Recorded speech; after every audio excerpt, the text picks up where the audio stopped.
Welcome to Killer Meals.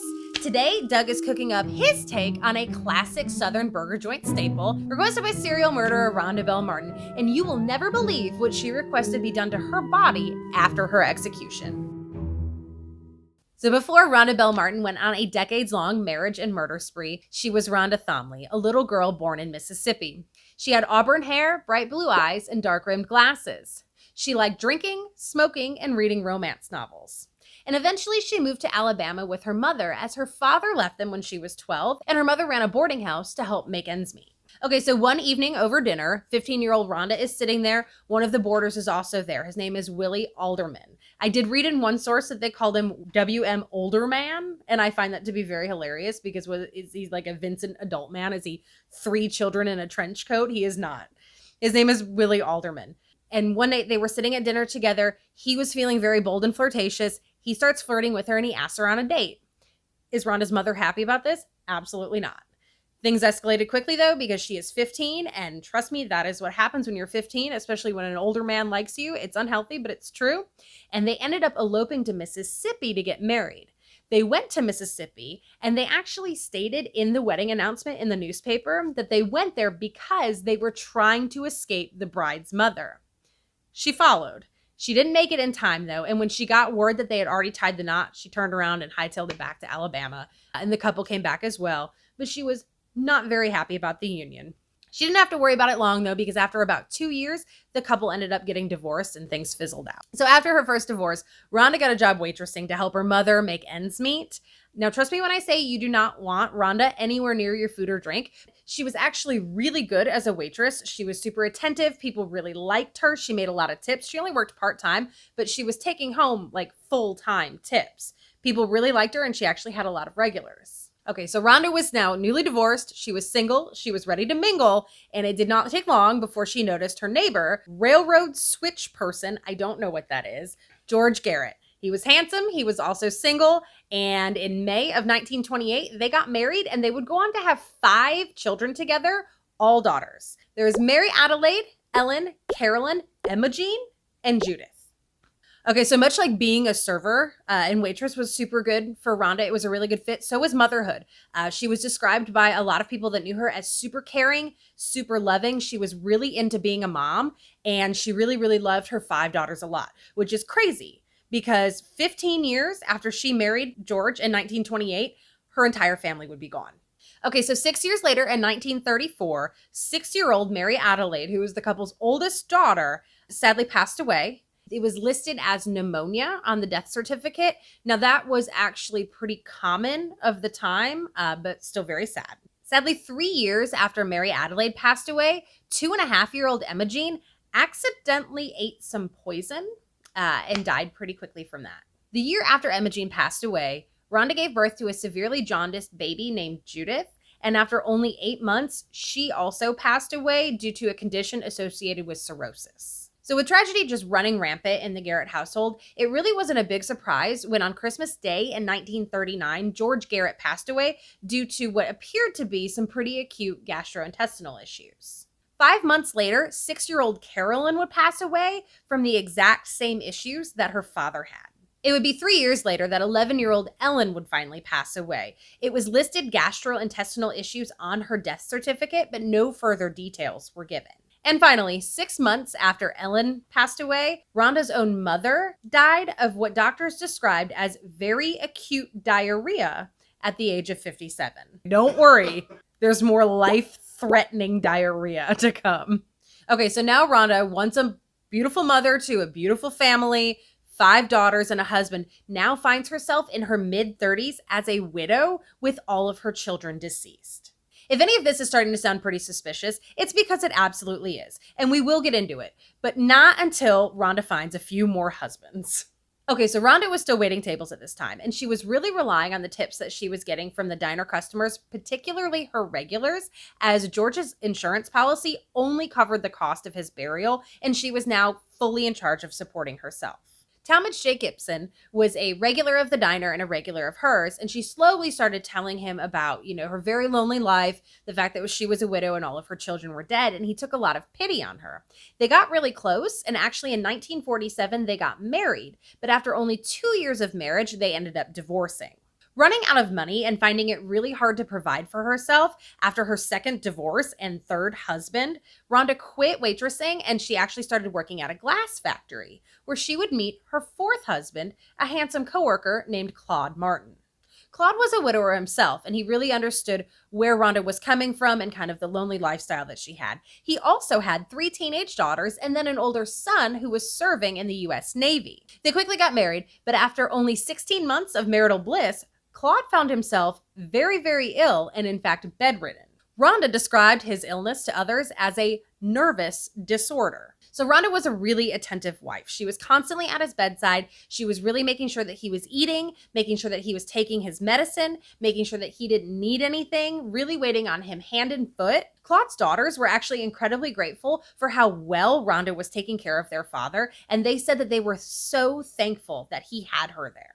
Despite Rhonda's constant attention, Claude ended up getting worse. In fact, he got so bad that they called his son back from the Navy to come and be with his father, and shortly thereafter, in 1951, Claude died. So there was no autopsy performed on Claude. Doctors said it was polyneuritis, which I did look up but didn't really understand, and it was something to do with a condition with your nerve endings. I don't know. He did have like gastrointestinal issues though, just like everybody else. What is interesting about this is he did leave Rhonda just a little bit of money. It was about $2,000 at the time. And she took that money and she didn't pocket it. What she did do was bury Claude in the family plot at the cemetery that she had where all of her other dead family was at. And she actually paid for his first wife's body to be exhumed and be brought to that plot in the cemetery so they could rest together, which I thought was shockingly really thoughtful and caring. And very surprising, quite honestly. Okay, so this is where things really go off the rails with this story, which is incredible because 7 people have died. I'm sorry, 8 people have already died of like very similar issues. We all know that Rhonda does not like being single. We also all know that Rhonda finds love in just very convenient everyday places. Not 7 months after Claude died, Rhonda married his son Ronald, who was 24 years old at the time. She was 45. She married her own stepson. Now, that is illegal in Alabama, which is shocking because it's Alabama. I love Alabama, but like it's shocking and don't fight me on it. So that's actually, it is illegal for a step parent to marry their stepchild in Alabama. So Rhonda was actually confronted with this information and she said, and I quote, "I didn't think there was anything wrong with that."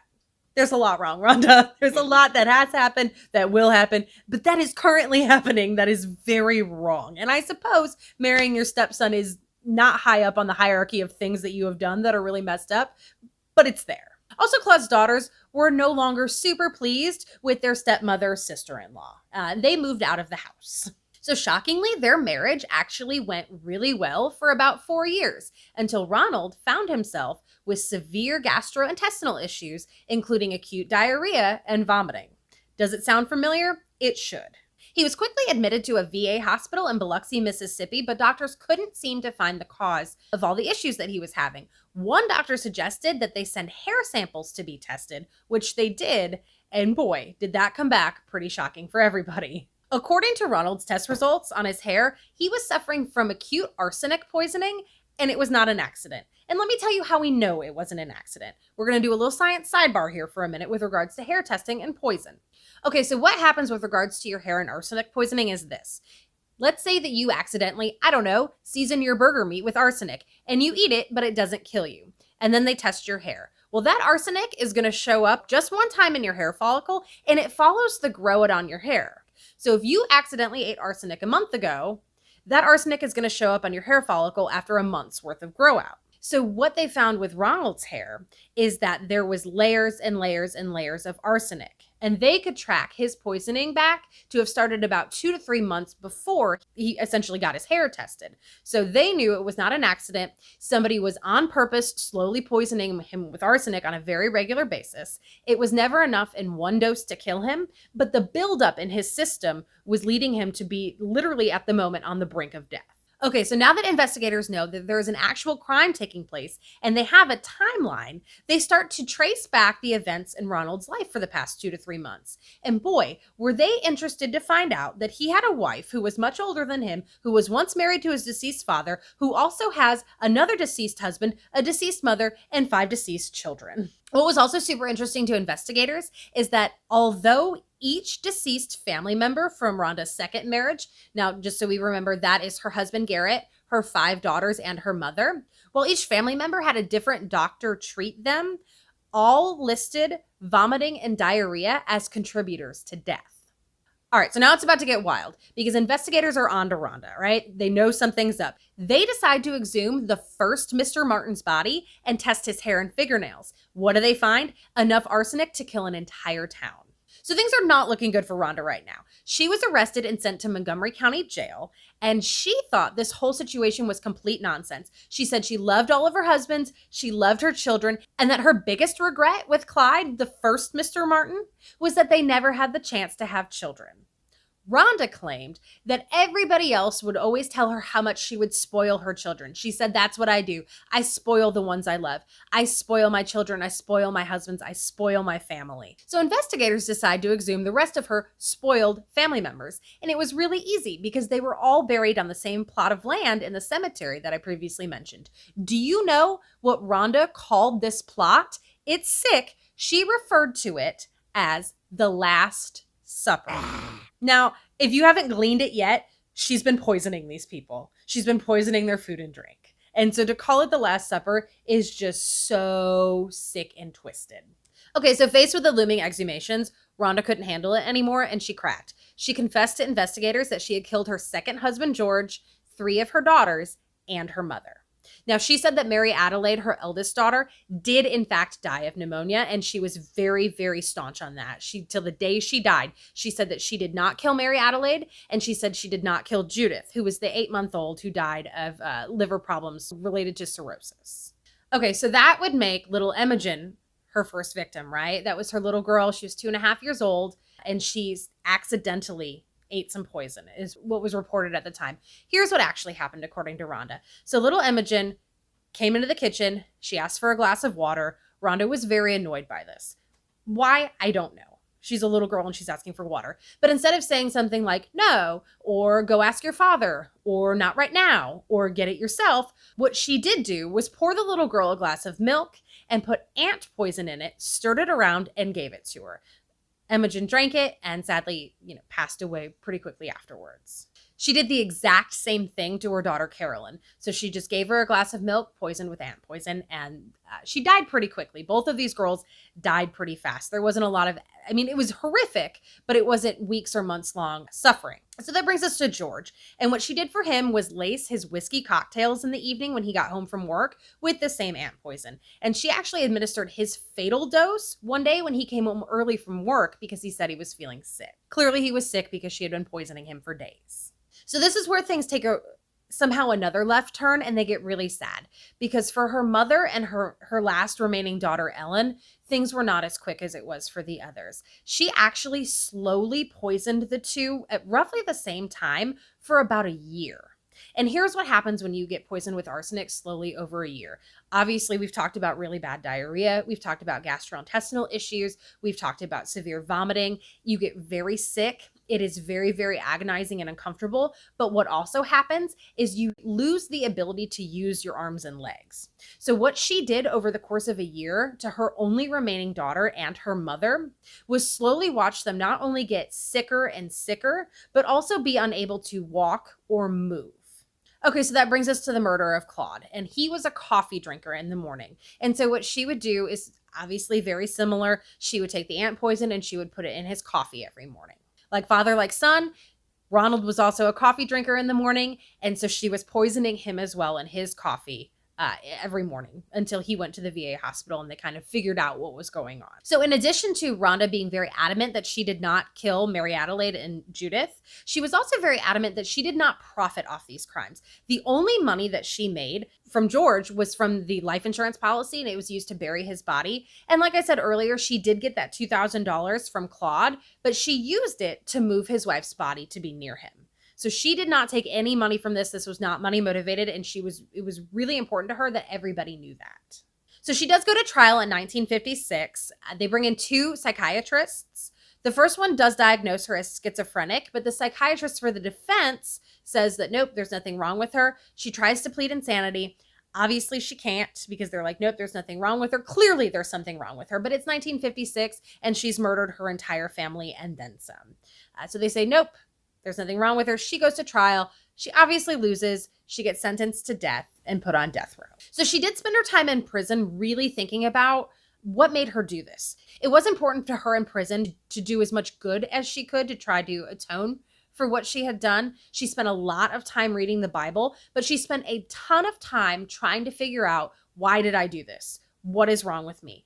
She would say about, mixing the poison in the milk for her daughter. It was just something that she just did. It felt instinctual to her.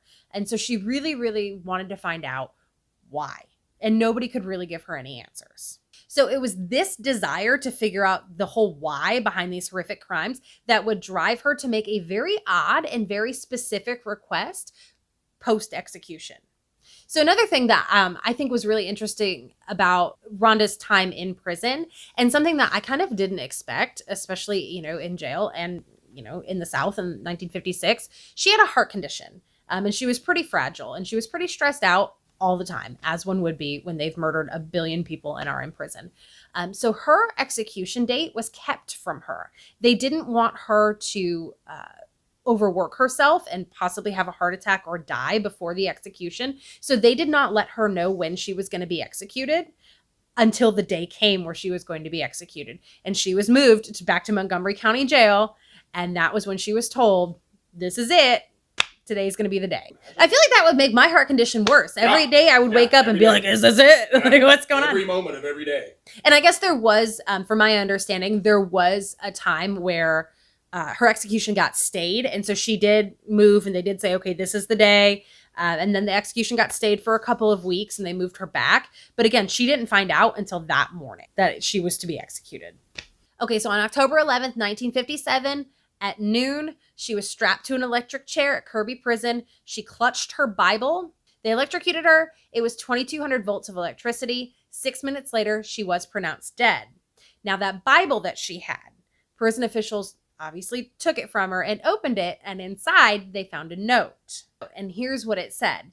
It said, after my death, whether it be of natural causes or by, of the state, I want my body to be given to a scientific institution of their choosing to be studied, because she really wanted people to find out why somebody would commit these crimes. And so she wanted prison officials to send her body to an institution so scientists could study her and study her brain and try to figure out why. So nobody, and I believe, and I quote, she said, nobody goes through the misery that I went through.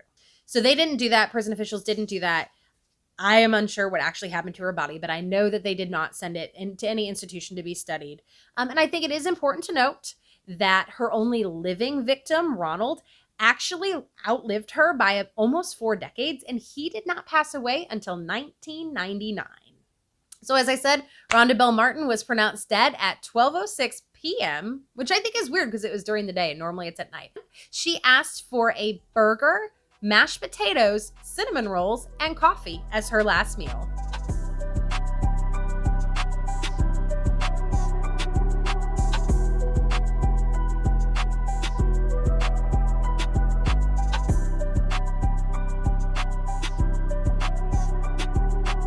Order it for Rhonda Belle Martin. When I found out that Rhonda Belle Martin was from Alabama and her last meal was a burger, I immediately went to the computer to find out when Milo's was born.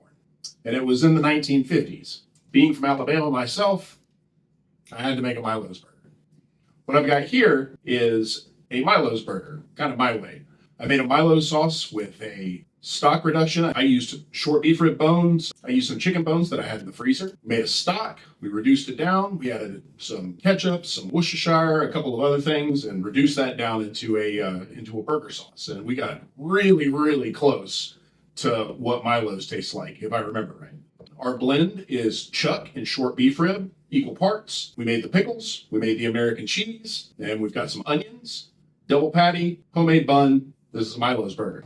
The mashed potatoes that she had, we used Yukon Golds. It's the best potato to make mashed potatoes with. We used cream, butter, herbs, garlic, strained it a couple of times just to make sure that it was ultra, ultra smooth.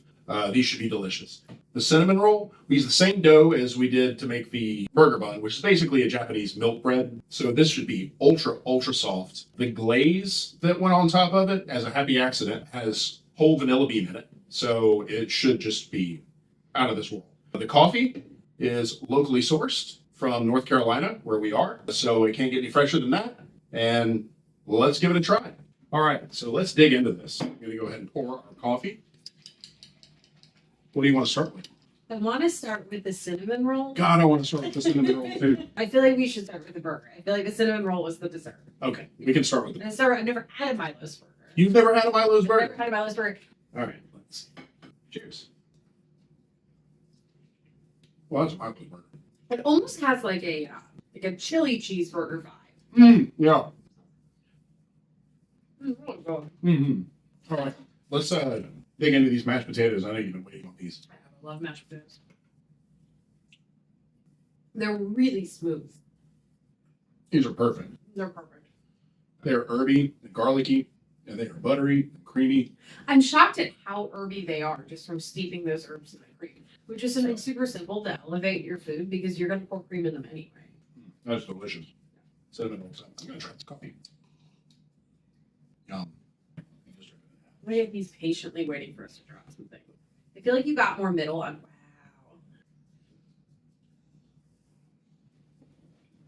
Wow. Oh, it's like the whole thing is the middle. This is awesome. Wow, this is good. Middles. I ate that in 3 bites. Well, thanks for watching. Give us a like, a subscribe, and we'll see you next week for your reservation at Killer Meals. Bye. Bye.